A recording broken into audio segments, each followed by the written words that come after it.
Sebuah pengakuan yang disampaikan oleh Rasman Arif Nasution terkait dirinya yang mengaku sebagai kuasa hukum dari Jenderal Polisi Budi Gunawan kini menimbulkan sebuah pro kontra yang menjadi sebuah pertanyaan besar terkait kebenaran pengakuan tersebut. Sudah simpang siur di mana-mana, pengakuan tersebut pun langsung dibantah oleh kuasa hukum resmi Jenderal Budi Gunawan yang menampik adanya nama Rasman Arif Nasution dalam jajaran kuasa hukum sang jenderal. Lantas, seperti apakah penjelasan Brigjen Pol Riki selaku kuasa hukum Budi Gunawan yang membantah pernyataan dari Rasman Arif Nasution? Bapak Irjen Pol Purnawirawan Riki Sitohang. Kami insya Allah akan membangun komunikasi. Tapi yang pasti saya tidak mengganggu beliau dengan posisinya sebagai tim hukum Pak Jenderal Budi Gunawan. Tapi jangan ganggu saya. Posisi saya sebagai tim hukum dan juru bicara dari Pak Jenderal Budi Gunawan.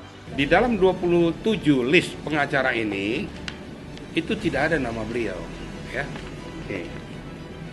Itu nggak ada. Ini yang resmi dari negara CQ Polri loh ya. Yang menunjuk langsung ini surat perintah Kapolri nih. Kalau saya dibilang saya nggak ketemu, saya dosa. Ya nggak boleh ya. Kalau benar saya nyatakan benar, kalau tidak saya nyatakan tidak. Dan yang kedua, saya tidak mau mengamputasi apapun peran dia. Bisa saja peran dia umpamanya woro-woro di mana menyatakan tentang beliau Pak BG ini. Saya ucapkan terima kasih apabila itu mendukung. Kan gitu ya. Tapi kalau seandainya berbicara tadi pengacaranya, tidak. Karena tidak ada dua surat kuasa. Dikatakan bahwa saya pertama sekali menerima surat kuasa, tidak benar. Karena surat kuasa dikeluarkan oleh Divisi Hukum Mabes Polri. Tapi kenapa kami muncul saat sekarang ini? Karena kami anggap sudah agak meresahkan. Sudah membawa orang-orang lain. Dan ini harus saya luruskan. Secara pribadi, saya sudah minta supaya jangan lagi dibawa-bawa masalah ini. Udahlah urusan personal ke personal silakan selesaikan sendiri. Tapi jangan membawa-bawa nama beliau. Apalagi membawa-bawa sebagai pengacaranya beliau. Wah ini yang kami nggak terima. Saya jelaskan tadi bahwa saya ini kan temennya. Saya kan setiap hari di rumah beliau. Dia mau bermain di mana ya itu urusan dia lah. Saya kan nggak mau campuri kan. Nah, dibilang di depan pagarnya silakan aja depan pagarnya mau di mana urusan dia tuh. Saya nggak mau campur urusan dia. Yang penting bahwa setiap hak berkomunikasi, berinteraksi ya kami ini, beliau ini yang ketemu minta tambahan informasi gitu loh. Kalau meminta advis hukum ya kepada kami. Saya yang membawa surat perintah Kapolri tentang penunjukan kuasa hukum. Diparaf oleh Kadif Propam dulu karena beliau sebagai pengawas internal.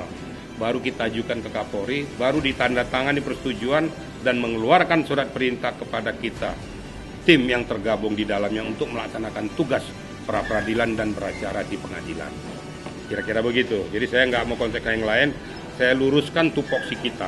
Di luar daripada yang saya sampaikan ini, itu bukan tim kuasa hukum. Karena materi pokok perkara adalah pra-peradilan yang dilakukan oleh salah satu badan instansi hukum kepada klien kami. Jadi tidak ada dua surat kuasa. Karena surat kuasa itu cuma satu.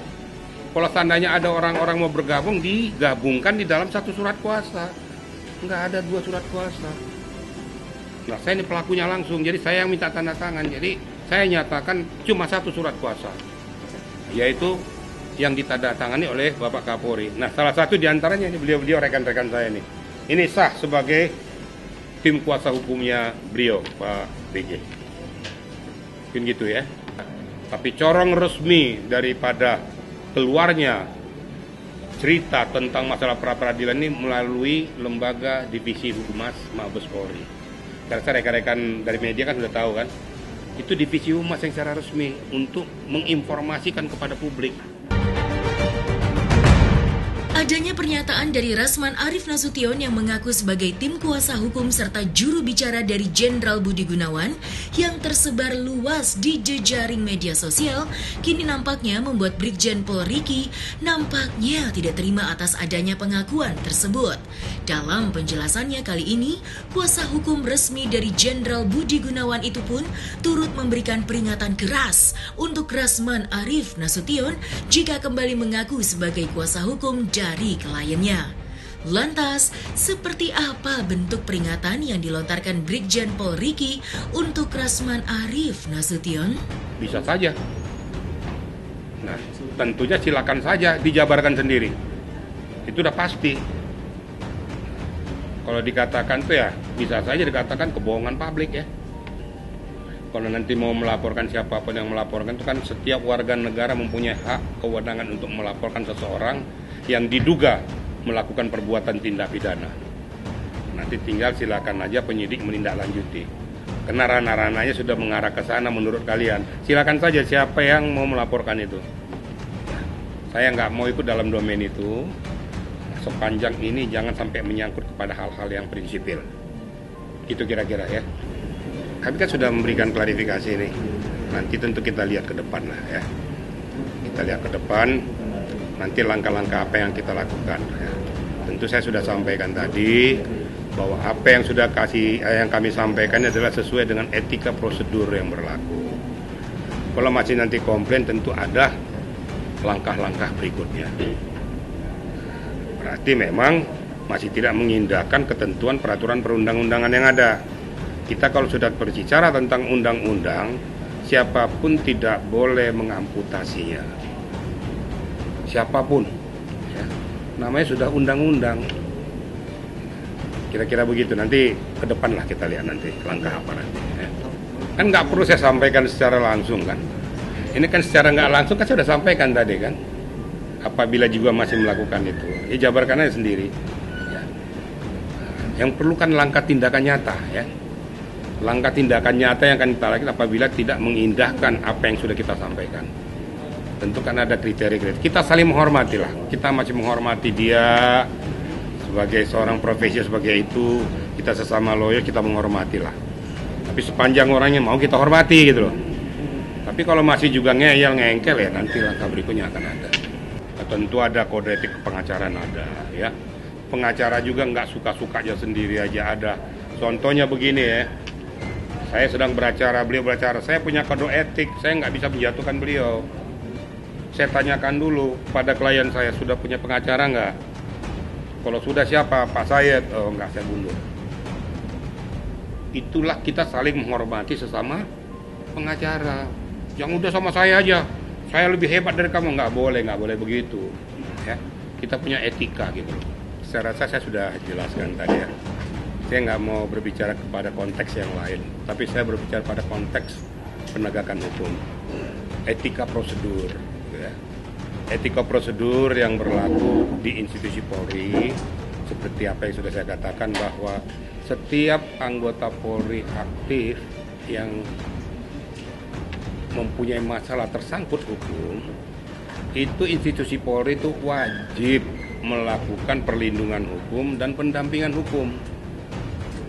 Nah, tentu muaranya pasti ke divisi hukum kalau di tingkat Mabes Polri, di Bitkum Polda, kalau di tingkat Polda. Nah, orang-orang yang bersangkutan ini meminta kuasa kepada kita, orang divisi hukum. Baru dibuatlah draftnya, apa pokok masalahnya, kemudian substansi permasalahannya apa, siapa yang ditunjuk sebagai kuasa. Baik dari internal Polri maupun dari luar Polri, itu pengacara publik. Dan ingat, pengacara publik itu tidak ujuk-ujuk datang ke kita. Jadi pengacara publik itu kita yang cari. Seperti contoh, Pak Sayed Muhammad ini kita hubungi, kita kontak, Pak Sayed mohon berkenan untuk bergabung dengan kita untuk menjadi kuasa hukum kita sebagai pendamping kita. Pak Julius mohon berkenan kira-kira begini, seperti yang saya katakan tadi. Jadi enggak ujuk-ujuk Pak Sayed minta saya dong, enggak, kita yang minta. Tentu sesuai dengan rekam jejak beliau-beliau ini. selama beliau beracara selama ini bagaimana, kita kan menilai, oh ini capable nih, ini punya kualitas nih. Tentu kalau kita pakai ini memperkuat daripada tim kita ini semakin kuat, kira-kira begitu. Makanya dibuatkanlah draft penunjukan surat kuasa baru ditandatangani oleh pimpinan Polri setempat, baik tingkat Polda Kapoldanya tanda tangani oleh Kapolri tingkat Mabes Polri. Apalagi ini menyangkut perwira tinggi, udah jelas harus ditandatangani oleh Kapolri karena setingkat lebih tinggi daripada Kadifkum. Jadi nggak ada ujuk-ujuk surat kuasa diberikan kepada seseorang tanpa melalui divisi hukum Polri.